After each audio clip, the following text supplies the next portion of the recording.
हाय सांग मैंने देखो आम आज आसलु माइक्रोमैक्स एसी रिइंस्टॉलेशन करने देखो ए घर किए रोना तो कस्टमर शिफ्ट हो जाते घर भी शिफ्ट कर तो एसी भी शिफ्ट करा पड़ो तो से आम आज खुलियापाई आसलु तो देखो एसी आम ऑन कर खुलिया पूर्व गैस बैक करवा देखो यहाँ हूँ माइक्रोमैक्स इन्वर्टर मॉडलटा तो एबर नुआ मॉडलटा यहाँ माइक्रोमैक्स तो देखो आमर भाई जड़े गैस बैक कर गैस बैक कलापर आम इंडोर आउटडोर उल्लेवा जाग्रत देखो एवं इंडोरटा मो प्लग कनेक्शन काढ़ी इंडोरटा उल्लेबी तो जाग्रत उल्लेला आम तो वाटर सर्विसिंग करवा तो जाग्रत काढ़ा तो काढ़ला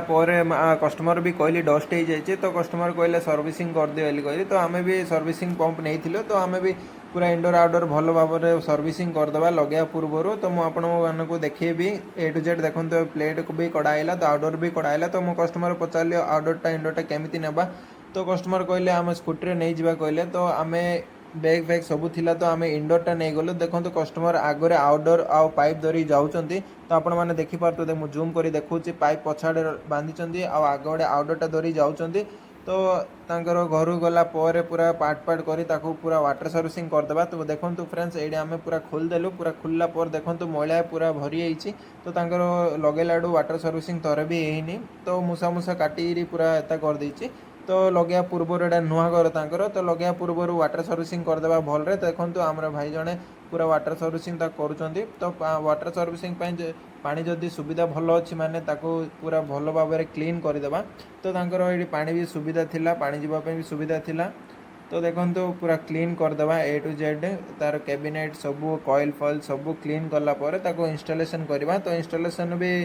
मु देखी आपने देखो पूरा कॉइल पूरा क्लीन हो गला पूरा क्लीन माने क्लीन आउ वर्षे पर्यंत वाटर सर्विसिंग करवा दरकार नहीं तो कस्टमर भी बहुत खुशी हो गले तो वाटर सर्विसिंग कर दिए तो कही आमको तो करदेलु आम तो फ्रेंड्स देखो एवं आम जा रूम रे लगे से रूम को जीवा तो देखेबी से रूम रे कौन लगे कौन देखो यहाँ हूँ बेडरूमटा तो बेडरूम सेंटर आम लगेगा तो से गोटे होल हम होल हो भितर आगे आउटडोरटा रहा तो आउटडोर एयर जावाई वेंटिलेशन रखी आगु प्लां करी कौन पे सुविधा ना आउटडोरटा लगेवाई तो ए पाखर आउटडोरटा लगेवा तो मुझे कस्टमर भी कही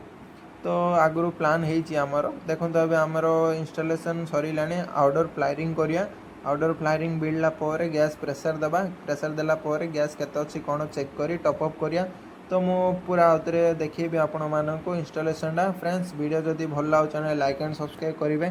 तो एमतीर एसी टिप्स एंड ट्रिक्स आपन को आसो देखो फ्रेंड्स ये आम इंस्टॉलेशन हो गला तो एसी ऑन कलु तो इंस्टॉलेशन केमती अच्छी कौन देखी कहतु देखो आउटडोर भी मुझे आपण मानक घर भितर रही पार्टीशन हम डोर वोड लगे तो माइक्रोमैक्स एसीटा यहाँ इन्वर्टर मॉडलटा